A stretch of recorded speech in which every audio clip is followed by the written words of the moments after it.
حضرت اما کے پاس وہاں پر بیٹھے اور تشریف فرما تھے، تب تک صحابہ جو ہے اس ہار کی تلاش میں تھے۔ تلاش اتنی زیادہ بڑھ گئی مگر پر ہار نہیں مل پا رہا تھا کہ صحابہ کو اندیشہ ہوا کہ نماز جانے والی ہے اور وضو بھی نہیں ہے، پانی بھی نہیں، تو کیا کیا جائے گا؟ بڑے پریشان ہوئے۔ نماز کی پابندی صحابہ کی فطرت میں تھی۔ وہ حضرت ابوبکر رضی اللہ تعالیٰ عنہ کے پاس آئے کہ آپ کی بیٹی اما عائشہ نے ہمیں بھی روکے رکھا اور حضور کو بھی روکے رکھا اس ہار کے گم ہونے کی وجہ سے۔ حضرت صدیق رضی اللہ تعالیٰ عنہ نے صحابہ کی اس عظیمت کو، نماز کی حرص اور دین کی حرص، ان چیزوں کو دیکھ کر حضرت صدیق اکبر کو کسی درجے میں غصہ ہوا اور وہ اپنی بیٹی عائشہ کے پاس آ گئے۔ فرماتے ہیں کہ انگلی چبونا ان کے پہلو میں داخل کی، ایسے مارتے گئے۔ اما عائشہ تو حضور کی وجہ سے کچھ برداشت کرتے رہے،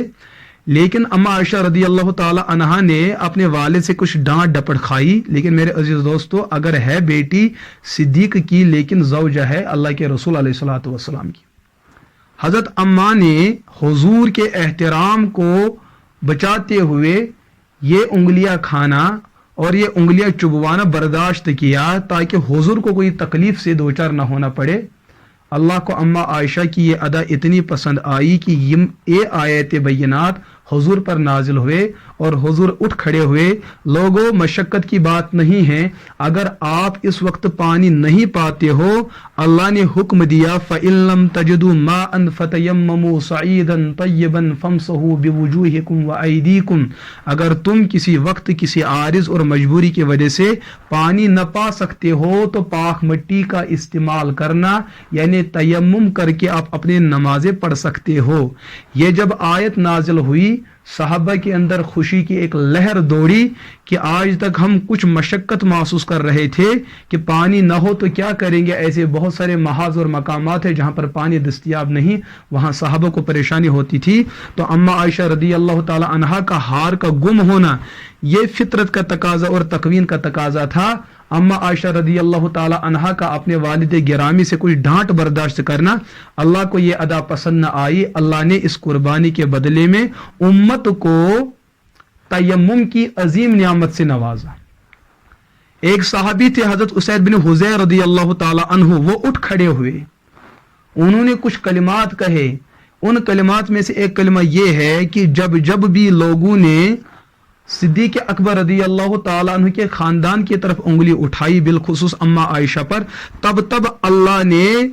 اس کی براعت اور اس کی حقانیت اور اس کی سچائی کو بیان کرنے کے لیے حضرت اما عائشہ رضی اللہ تعالی عنہا ہی کے حق میں فیصلہ دیا ہے۔ یہ اس خاندان کا ورثہ بن چکا ہے کہ جب بھی لوگوں نے ان کی طرف انگلی اٹھائی، ان کی طرف سے صفائی دینے کے لیے اللہ نے خود جو ہے اقدام فرمایا ہے۔ آج بھی لوگوں نے کچھ گلا شکوہ کیا کہ اما عائشہ نے لوگوں کو روکے رکھا ہے کہ وضو نہیں کر پاتے ہیں، رب نے اما کی لاج رکھتے ہوئے تیمم کو حکم نازل فرمایا ہے، اور ساتھ میں حضرت اسید بن حضیر رضی اللہ تعالیٰ عنہ نے یہ بھی فرمایا کہ یہ اللہ کا خاص کرم اور خاص رحمت آل صدیق کے خاندان کے ساتھ ہے۔ جب بھی ایسا کوئی واقعہ رونما ہوتا ہے کہ لوگ جو ہے اعتراض کرنے پہ آ جاتے ہیں، تب ان کے اعتراض کو ختم کرنے کے لیے اللہ خود اقدام فرماتے ہیں۔ اس سے حضرت صدیق اکبر اور ان کی بیٹی اما عائشہ صدیقہ رضی اللہ تعالی عنہا کا مقام اور بھی دو بولا ہو جاتا ہے۔ یہ وہ واقعہ ہے، یہ وہ پس منظر ہے جس کے سبب اور جس کی وجہ سے اس امت کو تیمم کا حکم حاصل ہوا ہے۔ اللہ اما عائشہ رضی اللہ تعالی عنہ کے درجات کو بلند و بالا فرمائے۔ حضرت خاندان صدیق رضی اللہ تعالی عنہ، ان کے خاندان کو بلند و بالا، ان کے درجات کو بلند و بالا فرمائے۔ ان کے ہم پر بہت سارے احسانات ہیں میرے عزیز دوستو، یہ اپنے ذہن کے اندر اس بات کو مستحضر رکھنا چاہیے۔ تو یہ ہے اس کا پس منظر۔ دوسری بات یہ ہے کہ یہ تیمم کا مسئلہ جو ہے، اس کے بارے میں روایات میں آیا ہے،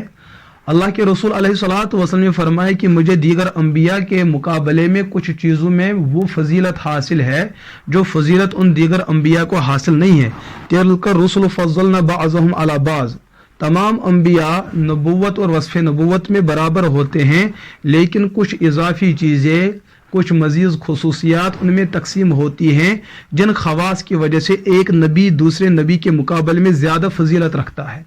تو وہ فضائل اور وہ جو مناقب اور وہ جو خصائص اللہ کے رسول علیہ الصلوۃ والسلام کے اندر بدرج عطم موجود تھے، جن خوبیوں اور امتیازات کی وجہ سے حضور نے فرمایا مجھ محمد عربی کو دیگر انبیاء پر کچھ امور میں اور بھی فضیلت حاصل ہے۔ ایک روایت میں تو 6 کی بات آئی، ایک میں اور کچھ بات آئی۔ یہاں پر جو روایت صاحب کتاب نے بیان فرمائی ہے فضلنا علی الناس بثلاث، حضور نے فرمایا مجھے دیگر انبیاء پر 3 چیزوں میں فضیلت بخشی گئی ہے۔ جعلت صفوفنا کا صفوف الملائکہ، اس امت کے جو صفوف ہے، نماز میں جو صفوف بنائے جاتے ہیں، ان صفوف کی جو ترتیب اور کیفیت اور کمیت ہے یہ ملائکہ کے صفوف کی کیفیت اور کمیت کے بالکل برابر ہے۔ دوسری بات ہے وجعلت لنا الارض كلها مسجدا، اس پورے روئے زمین کو ہمارے لیے جائے سجدہ بنایا گیا، ہم کسی بھی جگہ نماز پڑھ سکتے ہیں اپنے شرائط کے اعتبار سے۔ وجعلت تربتها لنا طہورا، اور اس روئے زمین کی پاک مٹی کو ہمارے لیے پاکی کا ذریعہ بنایا گیا، جس کو ہم تیمم کہتے ہیں۔ تو اذا لم نجد الماء، جب تک کہ ہم پانی نہ پائے تب تک ہم پاک مٹی کو استعمال کر کے تیمم کر سکتے ہیں۔ بلکہ ایک روایت میں مشکات کے اندر یہ روایت ہے باب تیمم کے ضمن میں ہے، اللہ کے رسول علیہ الصلوۃ والسلام نے فرمایا اگر ایک انسان 10 سال تک بھی پانی نہ پائے تب تک وہ تیمم کر سکتا ہے، پوری زندگی بھی پانی نہ پائے تب تک وہ تیمم کر سکتا ہے۔ ایسے بہت سارے احوال ہے، ایسے بہت سارے واقعات ہے اور مقدمات ہے کہ ایک انسان قید ہے، وہاں پر اتنی سختی ہے کہ وہاں پانی کا ملنا بڑا ہی متعذر اور دشوار ہے،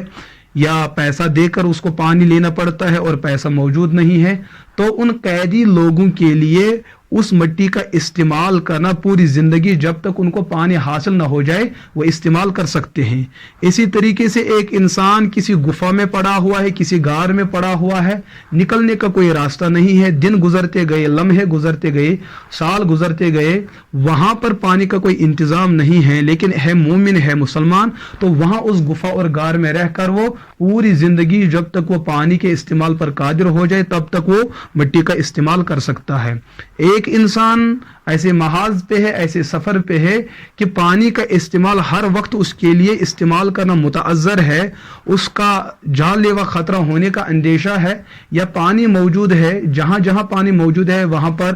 چیتے ہیں، وہاں پر بھیڑیے ہیں، وہاں پر شیر ہے، وہاں پر تیندوے ہیں، کہ اس پانی کو استعمال کرنے سے وہ انسان اپنی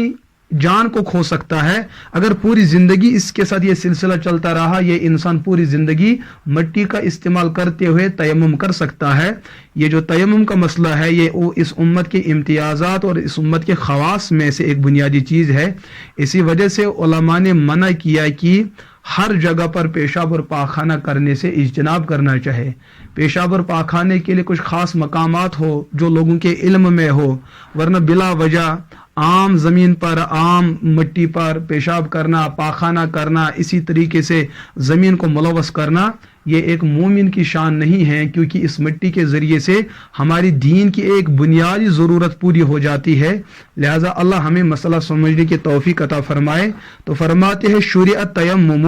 تیمم کو مشروع کیا گیا ہے، تیمم کی اجازت دی گئی ہے، لأن الانسان قد یعجز عن استعمال الماء، اس لیے کہ انسان کبھی کبھار پانی کے استعمال سے بے بس اور عاجز ہو جاتا ہے، پانی استعمال کر ہی نہیں پاتا ہے، کبھی پانی سامنے ہوتا ہے پر استعمال نہیں کر پاتا ہے، کبھی پانی ہوتا ہے پر دور ہوتا ہے، وہاں جانے میں بڑی مشقت ہے، یا کبھی سامنے بھی ہوتا ہے، استعمال کر بھی سکتا تھا لیکن کسی رکاوٹ کی وجہ سے وہ پانی پہ جا نہیں سکتا ہے، وہاں شیر ہے یا کوئی ایسا آلہ موجود نہیں ہے جس آلہ سے وہ پانی نکالا جا سکتا ہے، تو پانی کے استعمال سے انسان جب بھی عاجز اور بے بس ہو جاتا ہے تب شریعت نے تیمم کو مشروع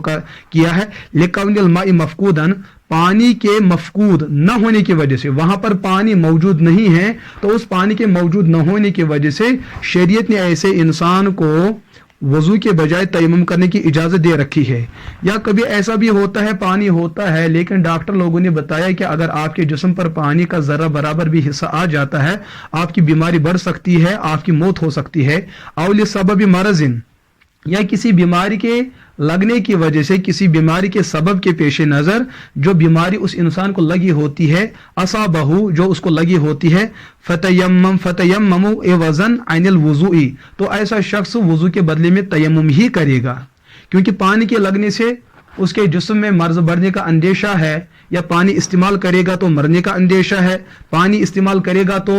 شیر کا لقمہ بن سکتا ہے، پانی استعمال کر سکتا ہے تو گولی لگ سکتی ہے، پانی استعمال کر سکتا ہے تو اوپر سے کچھ حادثہ ہو سکتا ہے، کچھ حوادثات اور کچھ آراز اور مجبوریوں کے پیش نظر شریعت نے انسان کو پانی کے استعمال کو نظر انداز کرتے ہوئے مٹی کے استعمال کرنے کا مکلف اور پابند بنایا ہے۔ آب الغسل لئلا یحرم ادا العبادات التي لا تصح الا بهما كالصلاة التي هي اجل العبادات۔ غسل کبھی انسان کو جنابت کا مسئلہ ہوتا ہے، غسل کر لے تو جسم کے اندر ٹھنڈک پڑنے کی وجہ سے موت ہو سکتی ہے، یا جسم شل ہو سکتا ہے، بے حس ہو سکتا ہے۔ چاہے وضو کی بات ہو، غسل کی بات ہو، جب بھی انسان کے لیے پانی کا استعمال متعذر اور ضرر اور نقصان پیدا کر سکتا ہے، تب انسان کے لیے اس کے بدلے میں مٹی کا استعمال کرنا جائز ہے۔ کیوں؟ اس لیے کہ کچھ عبادت وہ ہے جن کا تعلق پاکی کے ساتھ ہے، جیسے نماز ہے، قرآن کو پکڑ کر تلاوت کرنا، خانہ کعبہ کا طواف کرنا، یہ وہ عبادات ہے جن کو بحالت پاکی کے ہی سر انجام دیا جا سکتا ہے، اور پاکی کا تعلق پانی کے ساتھ ہے۔ جب پانی موجود نہ ہو تو مٹی کا استعمال کرنا ہر حال میں لازم اور ضروری ہے۔ لئلا یحرم اداء العبادات، تاکہ یہ شخص ان عبادات کی ادائیگی سے محروم نہ ہو جائے، التی لا تصح الا بہما، جو عبادات پانی اور مٹی کے بغیر ادا ہوتی ہی نہیں، یا تو وضو کرنا لازم ہے یا تو تیمم کرنا لازم ہے۔ کالصلاۃ التی ہی اجل العبادات، جیسے نماز کی مثال لیجئے، یہ عبادات میں سب سے اعلیٰ اور اونچی عبادت ہے۔ اس عبادت کے لیے یا تو پانی ضروری ہے، اگر پانی موجود ہو اور اس پر انسان قادر ہو کہ وہ استعمال کر سکتا ہے، اس کے لیے ضرر نہ ہو، یا پانی موجود نہ ہو تو اپنے شرائط کے اعتبار سے مٹی کا استعمال کرنا اور تیمم کرنا، اس تیمم سے ہی انسان کی نماز صحیح اور درست ہو سکتی ہے۔ لہذا یہ کچھ چند معروضات تھی تیمم کی مشروعیت کے بارے میں۔ اللہ ہمیں مسئلہ سمجھنے کی توفیق عطا فرمائے۔ وآخر دعوانا ان الحمد للہ رب العالمین۔